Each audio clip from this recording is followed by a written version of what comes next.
حامدا ومصليا ما بعد قال الله تعالى في القرآن العظيم بسم الله الرحمن الرحيم لقد نصركم الله ببدر وأنتم أذلة صدق الله العظيم وصدق رسوله النبي الكريم والحمد لله رب العالمين.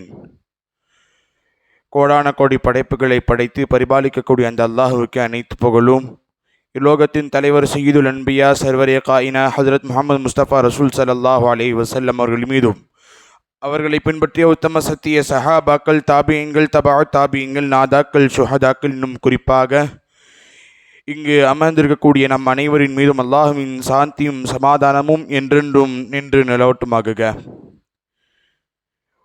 உடைய வார்த்தைகளை துவங்குவதற்கு முன்பாக இஸ்லாத்தின் காணிக்கையாம் சலாமினை பதிலை உரத்த குறையில் எதிர்பார்த்த வண்ணமாக கூறுகிறேன். அஸ்ஸலாமு அலைக்கும் வரஹ்மத்துல்லாஹி தஆலா வபரகாத்துஹு.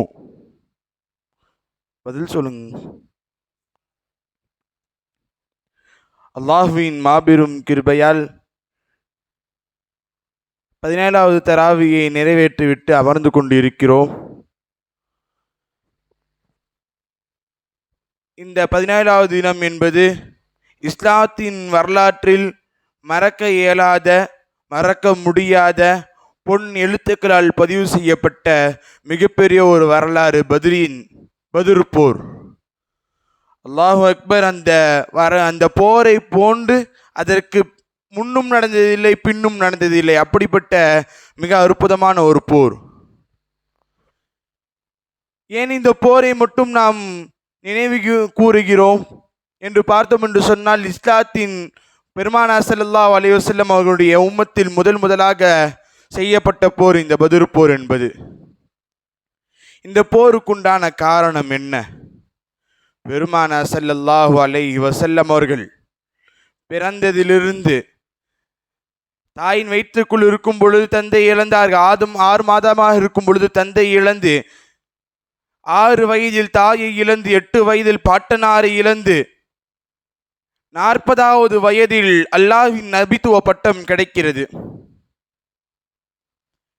நபித்துவ பட்டம் கிடைத்த பொழுது பெருமானார் ஸல்லல்லாஹு அலைஹி வஸல்லம் அவர்கள் அந்த விஷயத்தை எத்தி வைப்பதற்காக வேண்டி மலை குன்றின் மீது ஏறி நின்று மக்களிடத்தில் கேட்டார்கள், இந்த மலைக்கு பின்னால் நம்மை தாக்குவதற்காக வேண்டி ஒரு படை இருக்கிறது என்று சொன்னால் நம்புவீர்களா என்று கேட்ட பொழுது மக்கத்து மக்கள் அனைவரும் ஒன்றுபட்டு சொன்னார்கள், அந்த சாதிக்குல் அமீன், நீங்கள் உண்மை மட்டும்தான் சொல்வீர்கள், நீங்கள் சொன்னால் நாங்கள் எப்படி நம்பாமல் இருப்போம் என்று சொன்ன பின்பு ரசூல் சொன்னார்கள், வஹி வந்ததையும் தன் நபி என்பதையும் மக்களிடத்தில் கூறியவுடன் அந்த மக்கள் என்ன தெரியுமா சொன்னார்கள், அந்த காதிப், நீங்கள் பொய்யை உரைக்கிறீர்கள், நீ எப்படி நபி ஆகலாம் என்று உற்றார் உறவினர் முதல் கொண்டு அனைவரும் பெருமானாரை பொய்ப்படுத்தினார்கள். சற்று நிமிடங்களுக்கு முன்பு அந்த சாதிக் என்று கூறிய மக்கள் அந்த காதிப் என்று நாவு பிறண்டது. அங்கிருந்து ரசூலுக்கு எதிர்ப்பு. ஒரு சில சஹாபாக்கள் ரசூலை நபியாக ஏற்றுக்கொண்டார்கள். மக்கா மண்ணில் 13 ஆண்டு காலம் பட்ட வேதனை கொஞ்சம் நஞ்சமல்ல. முஸ்லீமா ஏற்றுக்கவங்க அனைவருக்கும் ஏராளமான துன்பங்கள். அல்லாஹ் அக்பர். பிலால் ரலியல்லாஹ் அவர்களை சுடுமண்ணில் போட்டு, கொதிக்கக்கூடிய மண்ணில் போட்டு பாறாங்களை ஏற்றி எல்லாம் கொடுமை செய்தார்கள். காரணம் என்னவென்று தெரியுமா? இஸ்லாத்தை ஏற்றது ஒரே காரணம்தான். இது மட்டுமா? சுமையா ரலியல்லாஹு தஆலா, அல்லாஹு அக்பர், ஒரு அடிமை பெண் இஸ்லாத்தை ஏற்றுக்கொள்கிறார்கள். அந்த எஜமான என்ன தெரியுமா செய்தார்? கட்டி போட்டு மர்மஸ்தானத்தில் அம்பை எறிந்து கொலை செய்தார். இதை போன்று ஏராளமான கொடுமைகள் மக்காவில் ரசூலுக்கு இருக்க முடியவில்லை. சொந்த மண்ணாக இருந்தாலும் இருக்க முடியவில்லை. குஃபாருடைய தொல்லை அதிகமானது. நீ எப்படி இஸ்லாத்தை பரப்பலாம்? இப்படி ஒரு சில நேரத்தில் அந்த மக்கத்துக்கு தலைவர்களாக சேர்ந்து வந்து, உனக்கு என்ன வேணுமே கேளு, ஒரு கையில சந்திரனும் மறு கையில சூரியனும் தான் தருகிறோம், பெண்களை நாங்கள் தருகிறோம், பொருளாதாரத்தை தருகிறோம், இந்த ஈமானை பரப்புவதை விட்டு நீ நிப்பாட்டிக்கொள் என்று அந்த தலைவர்களெல்லாம் கூறிய பொழுது ரசூல் நிப்பாட்டல. அதற்கு பின்பு ஏராளமான தொல்லைகள். அல்லாஹ்வின் அனுமதியால் பெருமானார் ஹிஜ்ரத் பயணம் மேற்கொள்கிறார்கள். அதை தான் நாம் இன்றைக்கு இஸ்லாமிய கணக்கு அந்த ஹிஜ்ரத்தின் பயணத்தில் தான் நாம் வைத்துக் கொண்டிருக்கிறோம். ஹிஜ்ரத்துக்கு மக்காவிலிருந்து மதீனாவுக்கு செல்கிறார்கள். பிரம்மாண்டமான வரவேற்பு.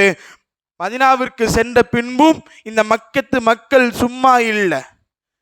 அது எப்படி இங்க ஒருத்தர் இருந்துட்டு அங்க போய் சும்மா ஜாலியா இருக்கலாம், நிம்மதியாக இருக்கலாம்? இங்க எத்தனை நாள் இருந்துட்டாரு, இங்க நாம் எதிர்ப்பு தெரிவிச்சோம்னு சொன்னோன்னா எப்படி அவர் அங்க போய் இருக்கலாம்? மதீனாவிற்கு சென்ற பின்பும் மக்கத்து குஃபார்கள் சும்மா இல்லை, தலைவர்கள் சும்மா இல்லை.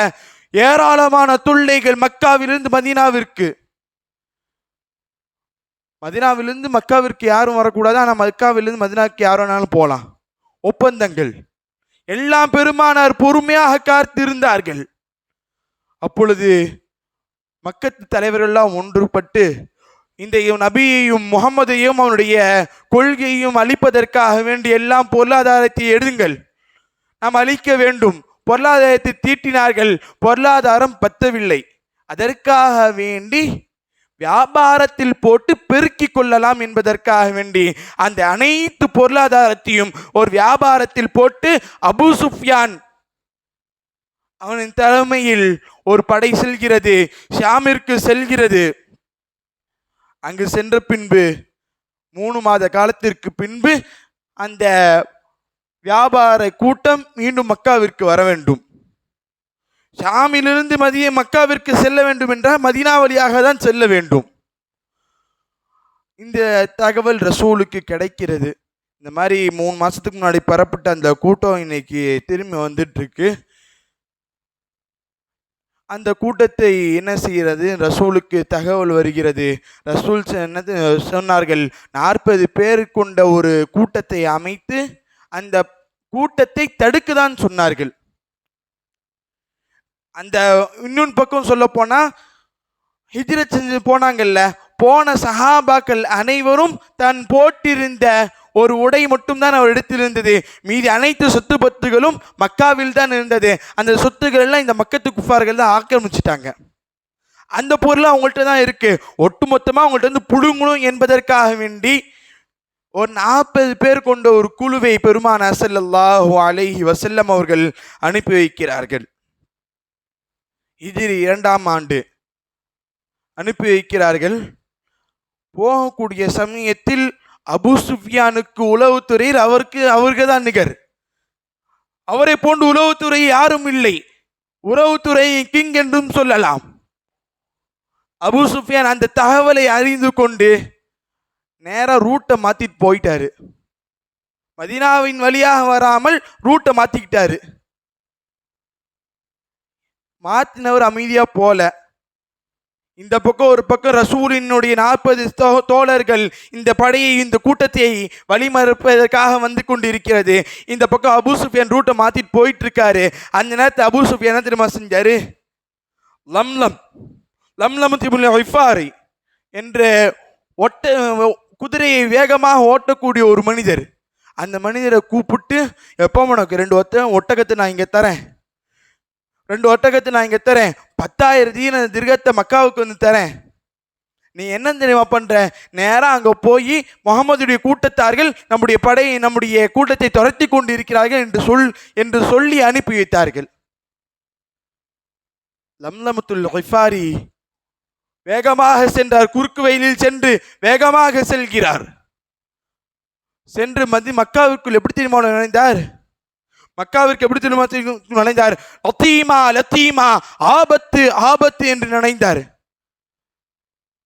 நம்மளுக்கு இன்னைக்கு சும்மா சாதாரண விஷயத்த சொன்னாவே கண்ணு மூக்கு வாயிலாம் வச்சு பிரம்மாண்டமாக்கி தான் நம்ம ஒரு விஷயத்த 1க்கு 10 மாற்றி அமைக்கிறோம் இல்லையா? இன்றைக்கு இருக்கக்கூடிய மனிதர்கள் ஒரு வலைமை அது. இந்த லம்லமா என்ன தெரியுமா செய்தால, அந்த 10,000 திர்கம் செய்த ஆற்றல் என்ன தெரியுமா, உடைமெல்லாம் கிழித்து கொண்டு ஒட்டகத்தில் கீரலை போட்டுவிட்டு போரில் இருந்து எப்படி வருவாரோ ஓடோடி வருவாரோ அதே போன்று மக்காவிற்கு லத்தீஃபா லத்தீமா என்று கத்திக்கொண்டே சென்றார். அதற்கு முன்பாக பதிலுக்கு முன்னறிவிப்பு,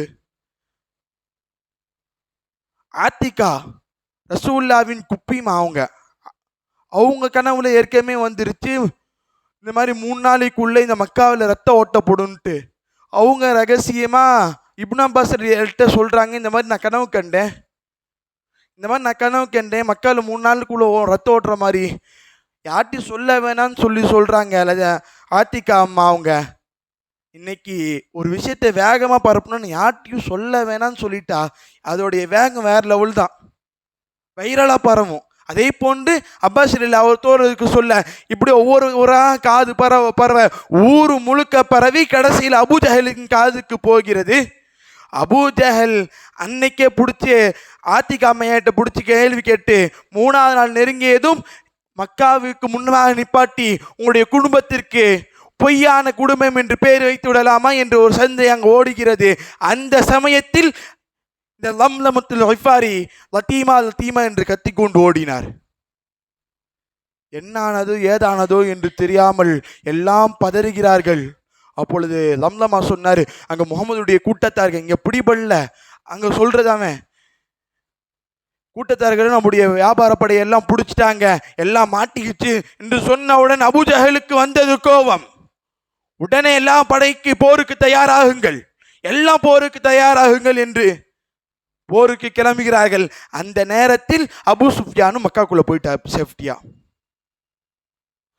உள்ள போயிட்டார்ல, அமைதியா விட்டு வேண்டியதானே? இல்ல, அபூஜஹல் பின்வாங்குவதற்கு மனம் இல்லை.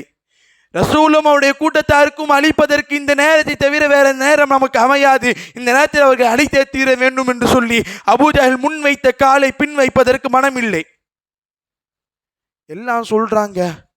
ஒரு பக்கம் ஆத்திகா அவங்களுடைய ஒரு வாக்கு, இந்த பக்கம் இவர் வந்துட்டாரு. ஆனா அபூஜஹல் மனம் ஏற்றுக்கொள்ளாமல் போருக்கு தயாராக வேண்டும் என்று ஒற்றை காலில் நிற்கிறாரு. அபூ சுஃபியானும் 5 பேரும் தலைவர்களும் வேணாம் என்று கூறுகிறார்கள். அப்பொழுதும் அந்த அபூஜஹல் கேட்பும்படி தெரியவில்லை. அன்றைய காலத்தில் ஒரு மூட நம்பிக்கை இருந்துச்சு, என்னன்னா அம்பை சுத்தி பார்க்கறது. இன்னைக்கு ஏதாச்சும் ஒரு நல்லது நடக்கணும் அப்படின்னு சொன்னா நம்ம ஏதோ ஒன்று பண்ணி பார்ப்போம், 2 இடத்துல ஏதோ ஒன்று தொடுன்ட்டு. அந்த மாதிரி அந்த காலத்துல ஒரு பக்கம் செய்யலாம் செய்ய வேணாம்னு சொல்லி, நல்லதா இருந்தாலும் சரி கெட்டதா இருந்தாலும் சரி செய்யாம யாரும் எதுவும் எந்த காரியத்தையும் செய்ய மாட்டாங்க. அதே போன்று 5 தலைவர்களும் தன்னுடைய அம்பை எடுத்துக்கொண்டு ஒரு பக்கம் நாம் மற்றொரு பக்கம் லா என்று செய்யலாம் செய்ய வேண்டாம் என்று சொல்லி எழுதி கொண்டு அம்பை சுத்துகிறார்கள். 5 அம்பும் ஒன்றுபட சொன்னது போக வேண்டாம் என்று கூறி, போக வேண்டாம் என்று சொல்லி 5 அம்பும் கூறுகிறது. ஆனால் அபூஜஹல் மட்டும் போய ஆக வேண்டும் என்று நிற்கிறார். முட்டாளின் தந்தை அபூஜஹல், பேரே அதுதான், போய ஆகும் நிற்கிறான். என்ன பண்றது, அல்லாவின் விதி. கிளம்பிட்டாங்க. இந்த பக்கம் ரசூல்ட்ட அந்த 40 பேர் போய் பார்க்குறாங்க. வியாபார கூட்டம் பிடிபடவில்லை என்பதற்காக வேண்டி ரசூல்ட்ட சொல்லி அங்க அமைதியா இருக்கு சூழ்நிலை. இங்க கிளம்புன ரசூலுக்கு தெரியாது. இங்க இருந்து இப்னு அப்பாஸ் இல்ல மானசீகமான முறையில் ஈமானை ஏற்றுக்கொண்டிருந்தார்கள், வெளிப்படுத்தவில்லை ஈமானை. இவர்களின் மூலமாக ரசூலுக்கு தகவல் அறிந்தது. ரசூல் போருக்கு தயாராகணுமா இல்லையா? திடீர்னு ஒரு சூழ்நிலை, முன்னறிவிப்பு எதுவும் இல்லாமல் போர் சூழ்நிலை. ரசூல் மஸ்ஜித் நபவியில் அமர்ந்து கொண்டு ஒரு மசூரா ஏற்பாடு செய்கிறார்கள். அப்பொழுது முஹாஜிர் சஹாபாக்கள் எல்லாம் ரசூல் போர் செய்யலாம் என்றெல்லாம் கூறுகிறார்கள்.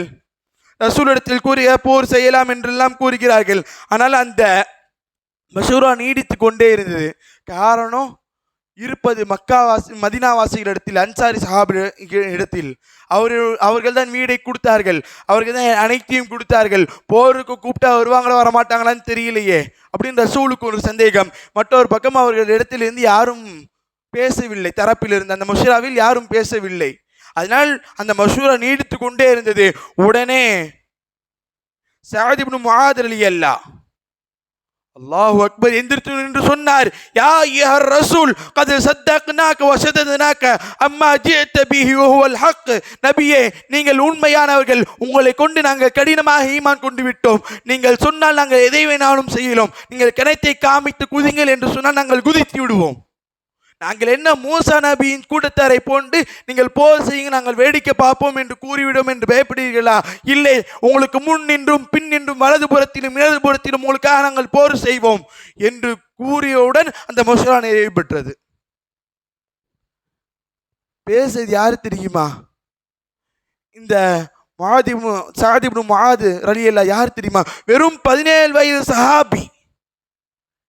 இது சொன்ன உடனே எல்லா மஷூரா முடிஞ்சு, போருக்கு தயாராகணும். மதீனாவில் இருக்கக்கூடியவர்கள் யாரும் போர் கலை கற்றவங்க யாரும் இல்லை, எல்லாம் விவசாயத்தை பார்த்தவர்கள். ரசூல் மஷூரா முடிந்த பின்பு போருக்குண்டான தயாரிப்பு செய்கிறார்கள். அல்லாஹு அக்பர். முடிந்தவர்கள் பொருளாதாரத்தை கொடுத்தார்கள். 2 சிறு பிள்ளைகள் முஆது முஅவ்வித். ஷரத் என்ன தெரியுமா? போருக்கு பெண்கள் வரக்கூடாது, முதியவர்கள் வரக்கூடாது, சிறுவர்கள் வரக்கூடாது. இது போருடைய நிபந்தனை. ஆனால் முஆது முஅவ்வித் 2 சிறு பிள்ளைகள் ரசூல் எடுத்து வந்து, ரசூலை நாங்களும் போருக்கு வரோம். ரசூல் வேணாம், சின்ன பிள்ளைங்க அனுமதி இல்லை. சொன்னார்கள், நாங்கள் போருக்கு வந்தே தீருவோம், நாங்கள் ஷஹீதாக ஆசைப்படுகிறோம், நாங்கள் போருக்கு வந்தே தீருவோம். எங்களை இருவருக்கும் மத்தியில் சண்டை வைத்து பாருங்கள், யார் சிறந்த முறையில் சண்டை போடுகிறார் அவரை தேர்ந்தெடுத்துக் கொள்ளுங்கள். நாமளா தான் போறோம்னு சொன்னா தலை தெரிக்க ஓடி போயிடும், ஊருக்குள்ளேயே இருக்க மாட்டோம். சிறு வயது பிள்ளைகள் ரசூலிடத்தில் போருக்கு முன் வந்து நிற்கிறார்கள். ரசூல் சொன்னாங்க, சரி சண்டை போடுங்க. அந்த நேரத்தில் அந்த தம்பி அண்ணன் காதில் போய் சொன்னா, உனைய என்னைக்கு நான் தோற்கடிக்க முடியாது, உனைய என்னைக்கு நான் தோற்கடிக்க முடியாது, என்னோட பலசாலி நீந்தான். இந்த ஒரு முறை எனக்காக வேண்டி, அல்லாஹ்க்காக வேண்டி நீ தோற்பதை போன்று நீ நடித்துக்கொள். அதனால் நான் என்னுடைய வாழ்நாள் முழுவதும் உன்னுடைய பேச்சுக்கு நான் கட்டுப்படுகிறேன் என்று சொல்லி இருவரும் சண்டை போடுகிறார்கள். அண்ணனும் தோத்ததை போன்று பாவம் கொடுக்கிறார், தம்பி வெற்றி பெறுகிறார். தம்பியை தேர்ந்தெடுத்து விட்டு அண்ணனை விடுவதற்கு ரசூலுக்கு மனமில்லை. இந்த 2 குழந்தையும் வெட்டுக் கொள்கிறார்கள். இன்னொரு பக்கம் ஸைனப் ரலியல்லாஹ், வீரமங்கி ஸைனப் ரலியல்லாஹ், அல்லாஹு அக்பர். ரசூல்கிட்ட வந்து என்ன தெரியுமா சொன்னாங்க? ரசூலே, என்னுடைய வீட்டில் பொருளாதாரம் ஒன்றும் இல்லை, போருக்காக வேண்டி கொடுப்பதற்கு என்கிட்ட எதுவும் பெருசா இல்லை, என்னிடத்தில் இருப்பது 8 மாத குழந்தை மட்டும் தான் இருக்கிறது, இதை நீங்கள் வைத்துக் கொள்ளுங்கள். வெறும் 8 மாத குழந்தை, பச்சின குழந்தையை உங்களை தாக்குவதற்காக வேண்டி வரக்கூடிய அம்பை தடுப்பதற்காக வேண்டி கேடயமாக பயன்படுத்திக் கொள்ளுங்கள் என்று ஸைனப் ரலியல்லாஹ் ஒரு குழந்தையை தியாகம் செய்கிறார்கள். அல்லாஹ் அக்பர். இதை போன்று எங்கேயாச்சும் நாம் பார்க்க முடியுமா? போருக்கு தயாராகிறார்கள். இங்கு மதீனாவிலிருந்து ரசூலும் பெறப்படுகிறார்கள். அங்கிருந்து மக்காவிலிருந்து எதிர்ப்படிகள் வந்து கொண்டு இருக்கிறார்கள். மதீனாவிலிருந்து ரசூலும் பெறப்பட்டு விடுகிறார்கள். போகிறார்கள். ஒரு இடத்தில் தங்கிய ஒரு சஹாபி கேட்கிறார், ரசூலே, இது உங்களுடைய விருப்பமா? இந்த இடத்தில் தங்குவதற்கும் உங்களுடைய விருப்பமா, அல்லாஹ்வின் விருப்பமா என்று கேட்கிறார்கள். அப்பொழுது ரசூல் சொன்னார்கள், இது என்னுடைய விருப்பம் தான், அப்புறம் இன்னும் கொஞ்சம் தூரம் போகலாம். குறிப்பிட்ட இடத்திற்கு சென்ற பின்பு ரசூல் அங்கே கூடாரத்தை அமைக்கிறார்கள். அல்லாஹு அக்பர். அந்த இடத்தில் ரசூல் கூடாரத்தை அமைத்த பின்பு ரசூல் அல்லாஹ்விடத்தில் சஜ்தாவிலிருந்து கதறுகிறார்கள். யா ஹய்யூ யா கய்யூம், யா ஹய்யூ யா கய்யூம் என்று அல்லாஹ்விடத்தில் கதறுகிறார்கள். ரப்பே, இந்த 313 பேரை ஷஹீதாக்கி விட்டார்கள் என்று சொன்னால், தோற்கடிக்கப்பட்டு விட்டார்கள் என்று சொன்னால், இந்த உலகத்தில் உன்னை நினைவு கூறுவதற்கு யாரும் இல்லை, இந்த உலகத்தில் நினைவு கூறுவதற்கு யாரும் இல்லை என்று சொல்லி அல்லாஹ்விடத்தில் ரசூல் கதறுகிறார்கள். யா ஹய்யூ யா கய்யூம், யா ஹய்யூ யா கய்யூம் என்று கதறுகிறார்கள். ரசூல் பார்த்த அபூபக்கர் ரலியல்லாஹுவுக்கு மனம் தாங்கவில்லை. ரசூலே, அல்லாஹ் உங்களுக்கு உதவி செய்வான், அல்லாஹ் எப்படி கைவிடுவான்? இருந்தாலும் ரசூல் அவருக்கு சொன்ன ஆறுதல் போதவில்லை. அல்லாஹ் எடுத்து சொன்னா, நபியே, நான் ஜிப்ரீலை இறக்குகிறேன், முன் சென்ற சமூகத்தை அழைப்பதற்காக வேண்டி ஊரே புரட்டி போட்டவர்கள் ஜிப்ரீல் அலைஹிஸ்ஸலாம், அவர்களை இறக்குகிறேன் சொன்ன பொண்ணு அல்லாஹ் ரசூலுக்கு மனம் தாங்கவில்லை, பொறுக்கவில்லை. அல்லாஹ் திருப்பி ஆதல் கூற, 1000 மலக்குமார்களை நான் இறக்குகிறேன் என்று சொன்ன பின்பும் ரசூலுக்கு மனம் அமைதி பெறவில்லை. பின்பு அல்லாஹ் சொல்கிறான், 5000 மலக்குமார்களை இறக்குகிறேன் என்று சொன்ன பின்பும் ரசூலுக்கு மனம் அமைதி பெறவில்லை. அதற்கு பின்பு அல்லாஹ் சொல்கிறான், 5000 மலக்குமார்கள், ஆயுதத்தை ஏந்தி கொண்டிருக்கக்கூடிய 5000 மலக்குமார்களை இறக்குகிறேன் என்று சொன்ன பின்பும் ரசூல் அமைதியாகவில்லை. அப்பொழுதும் யா ஹய்யூ யா கய்யூம், யா ஹய்யூ யா கய்யூம் என்று கதறுகிறார்கள். அல்லாஹ் சொன்னா, ஒமா ரமைத்த இது ரமைத்த வலக்கின்னல்லாஹ் ரமா, அல்லாஹ்வே இந்த போர்க்களத்தில் இறங்கி விடுகிறான். என்ற பின்பு ரசூல் ஆறுதல் அடைந்து கூடாரத்தை விட்டு எப்படி தெரியுமார்கள் எதிரிகள் எல்லாம் புறமுதுகு காட்டி ஓடுவார்கள் என்று ஆயத்தை ஓதிக்கொண்டே வெளியே வந்தார்கள். 313 சஹாபாக்கள். அல்லாஹ் அக்பர். நம்ம நாளை காலையில் நம்ம வீட்டுக்கு இன்கம் டேக்ஸ்லேருந்து யாராச்சும் ரைடு வராங்க என்று சொன்னால், இல்லை நாளை காலையில் ஏதாச்சும் ஒரு முக்கியமான வேலை இருக்குன்னு சொன்னால் நைட் நம்மளுக்கு தூக்கம் வருமா? முதல்ல அன்னைக்கு நைட் தான் நம்ம தூங்குவோமா? 313 சஹாபாக்கள் நிம்மதியாக உறங்கினார்கள். எப்படி வாழ்க்கையிலிருந்து கீழே விழுந்தது என்று தெரியவில்லை என்று கூறுகிறார்கள். அந்த அளவுக்கு நிம்மதியான தூக்கத்தை அல்லாஹ் தந்தான். எல்லாத்துக்கும் அந்த தூக்கத்தில் எல்லாம் ஒரு கையாண்டலை வைத்தான். எல்லாத்துக்கும் பயம் போயிடுச்சு, யாருக்கும் பயம் இல்லை. அல்லாஹ் தஆலா பத்ரில் செய்த உதவிகள் என்ற தலைப்பில் மட்டும் 1 மணி நேரத்துக்கு மேல பேசலாம். எதிரியுடைய கண்ணில் இவங்களை கம்மியாக காமிக்கிறான். ஏற்கனவே இவங்க கம்மி தான், 313 பேர் தான். அந்த பக்கம் 1000 பேர். இந்த 1000 பேர்த்துக்கு 313 கம்மி தான். இருந்தால் அல்லாஹ் தஆலா இன்னும் கம்மியாக காமிக்கிறான். இந்த பக்கம் இருக்கக்கூடிய சஹாபாக்களுக்கு 1000 பேர்த்த மிகவும் கம்மியாக காமிக்கிறான். ஏன்னா இவங்க பயந்துடக்கூடாது. இல்லை, இப்படி ஏராளமான அல்லாஹ்வின் உதவிகள். இந்த பக்கம் 313 பேர், அந்த பக்கம் 1000 பேர். இந்த பக்கம் 70 ஒட்டகைகள், அந்த பக்கம் 700 ஒட்டகைகள். இந்த பக்கம் 20 குதிரைகள், அந்த பக்கம் 200 குதிரைகள். யோசித்து பாருங்க, சாத்தியமா இன்றைக்காச்சு? 313 பேர், வெறும் 70 ஒட்டகம், கம்மியான வாள்கள் இருக்கிறது. இந்த நிலையில் 1000 பேர்த்தை வெல்வது என்பது சாத்தியமாகுமா? ஆனால் அல்லாஹ் நடத்தினான் போர். இந்த போரை போன்று வெகு விரையாக முடிந்த போர் என்றும் ஒன்றும் இல்லை. என்னென்று சொன்னால், காலையில் சூரியன் உதயமானதிலிருந்து ஆரம்பித்து லுஹா நேரத்திற்கு முன்பதாக, சூரியன் உச்சத்திற்கு வருவதற்கு முன்பாக போர் முடியப்பட்டது. இவ்வளவு குறுகிய காலத்தில் இந்த போர் முடிந்தது.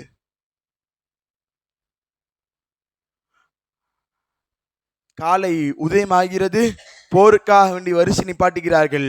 ரசூலுடன் இணைந்து ஜிப்ரீல் அலைஹிஸ்ஸலாம் 1000 மலக்கும் நிற்கிறார்கள். ரசூல் வலது புறத்தில் 1000 மலக்கு, இடது புறத்தில் 1000 மலக்கு. அல்லாஹ்வின் உதவி இறங்கி கொண்டே இருக்கிறது. மல்யுத்தம் துவக்கம். அல்லாஹு அக்பர். ஐன ஹம்சா, ஐன அலி, ஐன உபைதா. ஹம்சா அலில கையில் வாள் இருக்கு, அலி அலில வாள் இருக்கு. 2 பேரும் சீறி குதித்தார்கள். ஆனால் உபைதர் அலிலா கையில் வாள் இல்லை. இருந்தாலும் ரசூல் கூறிவிட்டார்கள் என்பதற்காக வேண்டி போர்க்களத்திற்கு இறங்குகிறார். மல்யுத்தம் துவக்கம்.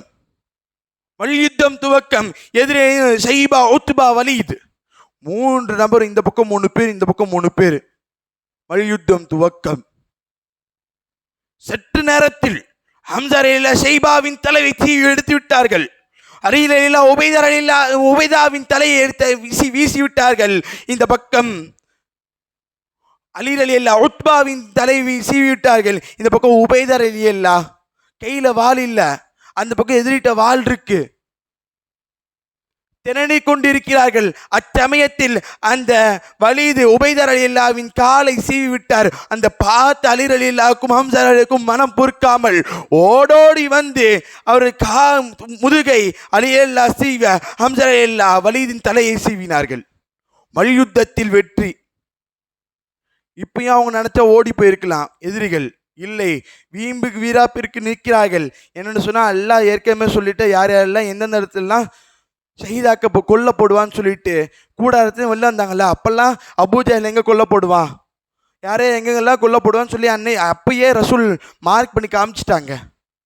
யுத்தம் துவக்கிறது, யுத்தம் துவங்குகிறது. அந்த நேரத்தில் அந்த சின்ன பிள்ளைங்க 2 பேர் வந்தாங்கல்லவா, முஆது, முஅவ்வித். அல்லாஹு அக்பர். அவங்க செய்திய காரியம் என்னவென்று தெரியுமா? 2 சிறு பிள்ளைகள் உமர் ரலியல்லாஹு அவரோடு எதிர்பார்த்து கொண்டிருக்கிறார்கள்.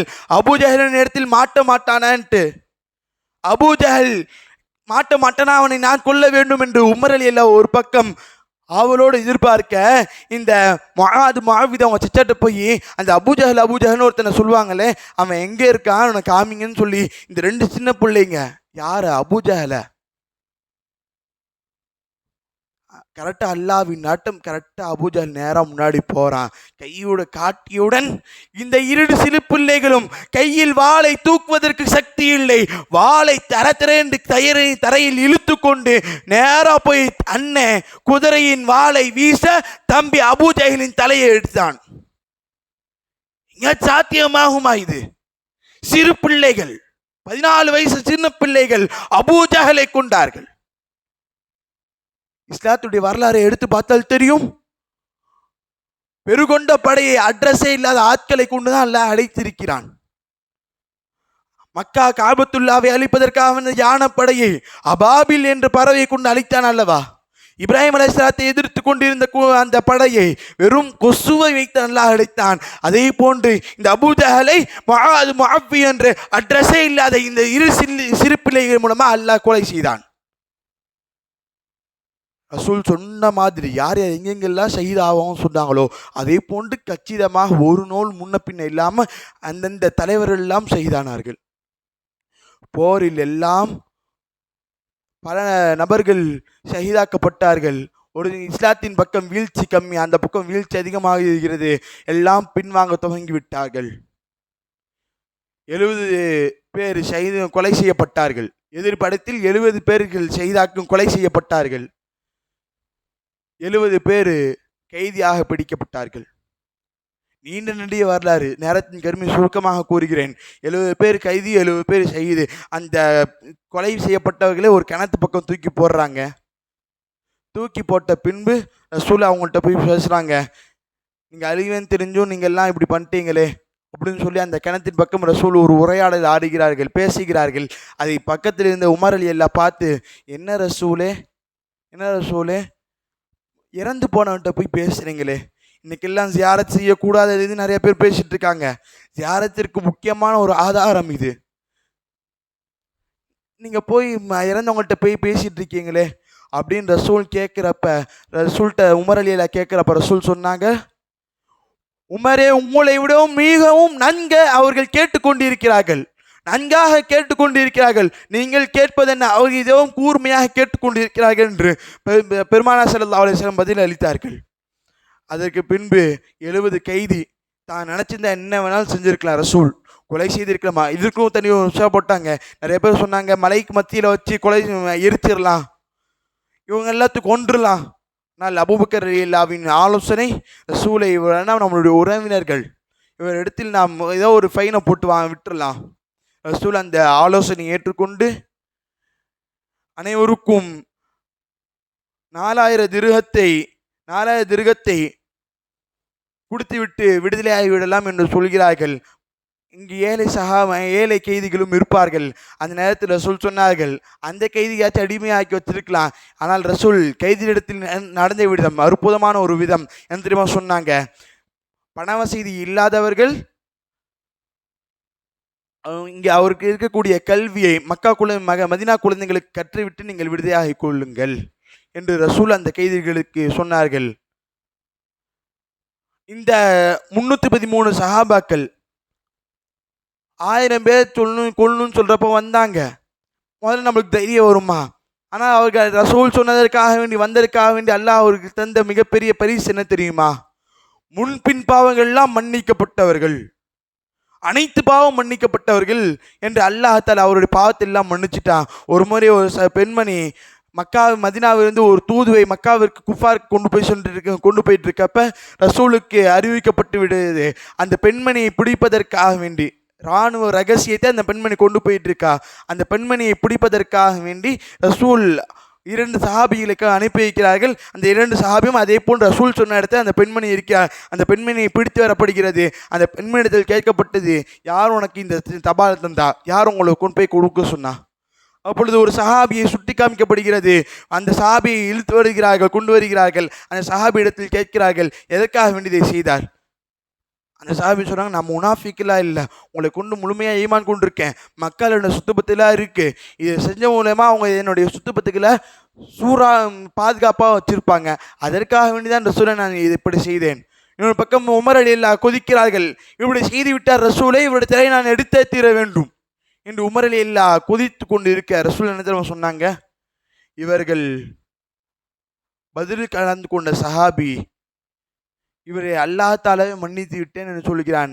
நீங்க என்ன உமரே என்று உமர் அலி அல்லாவிடத்தில் கேட்ட பொழுது உமர் அலி அல்லா அவர்கள் மிகவும் வருந்தினார்கள். இது போன்று ஏராளமான சம்பவங்கள். இதே போன்று இந்த 313 சஹாபாக்கள் இவருடைய பெயருக்கு இருக்கக்கூடிய ஆற்றல் அலாதையானது. ஆரம்பத்தில் ஹாஃபிஸ் சொன்ன மாதிரி அவருடைய பெயரை கொண்டு நாம் வசீலா வைத்து நம்முடைய இஸ்திஃபாரை கேட்டோம் என்று சொன்னால் நம்முடைய பாவத்தை அல்லாஹ் மன்னிக்கிறான். அவருடைய பெயரை கொண்டு நாம் அல்லாஹ்விடத்தில் வசீலா கேட்டோம் என்று சொன்னால் நம்ம துஆக்கள் எல்லாம் அல்லாஹ் ஏற்கிறான். நம்முடைய சொத்து பத்திகளை அல்லாஹ் பாதுகாக்கிறான். இப்படி அல்லாஹ் தஆலா அவர்களுக்கு ஏராளமான சிறப்பை கொடுத்து விட்டான். இந்த பத்ர் தினத்தில் அன்று அவருக்காக வேண்டி நமக்காக வேண்டி அவங்க போராடினாங்க. அன்னைக்கு அந்த போர் அன்னைக்கு முடிஞ்சிருச்சு.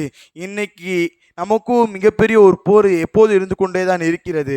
என்ன போர் தெரியுமா? நஃப்ஸுக்கும் நமக்கும் மத்தியில்.